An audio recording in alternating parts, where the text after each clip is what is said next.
jurisdiction that essentially is not prone to honoring the ICE detainers, and those vary across the country. Our policy is going to be that ICE will instead have the first detainer, and that individual will go into ICE custody and deportation.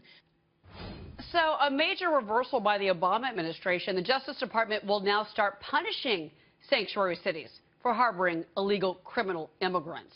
Let's bring in Milwaukee County Sheriff David Clarke. This is a big change. Why do you think they made it? Don't fall for this. Look, these people are slippery. Everybody in the Obama administration is. The president recently vetoed a bill that would have defunded sanctuary cities. Now all of a sudden they're going to turn around and they're going to go after these cities. How is he going to do it?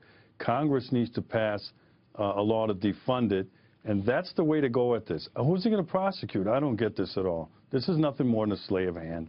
All right. Well, we'll see if they follow through on the promise. Something obviously needs to be done, especially after what happened in San Francisco. You know, Loretta Lynch has been commenting on Gitmo.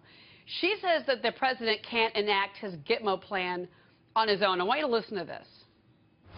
Would you agree that the federal government is prohibited from establishing such facilities and from transferring Guantanamo detainees into the United States or its territories? Certainly, that is the state of the law most recently passed. So do you think the president can get around this? He's done this before. He did it with delaying the Obamacare mandate. He did it with his executive order on gun control. He's done it in other areas as well. The only time that Barack Obama says the word can't is when he looks at Congress and says they can't stop me. Otherwise, that word does not exist.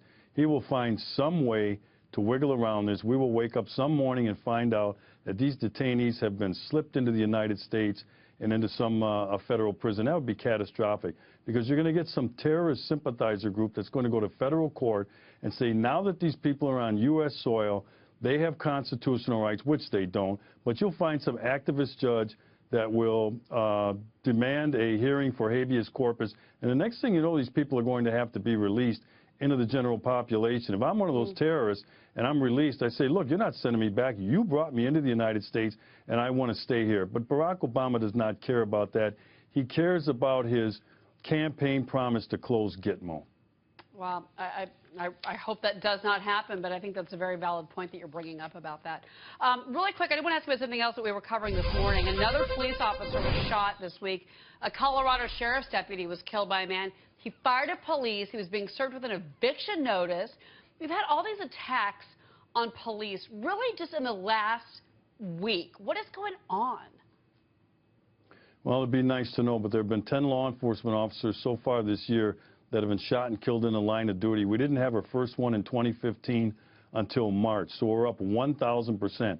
I have not heard anything from the Attorney General's office on it. I have not heard anything from the White House on it. And, you know, it's pretty obvious to me that war, which I said was declared on the American police officer 2 years ago, is still underway. It's a very dangerous situation for any law enforcement officer. Look, we don't get into this profession to die, but we will if we have to. But for heaven's sakes, I mean, to sit up there, the president will now turn around and probably try to enact some more gun control and blame the gun, when in fact there's no respect for law enforcement anymore. Where people used to just resist, fight, and maybe run from the police, now they're not thinking twice about shooting at the police. Sheriff David Clarke, an incredible voice on this. Sheriff, thank you.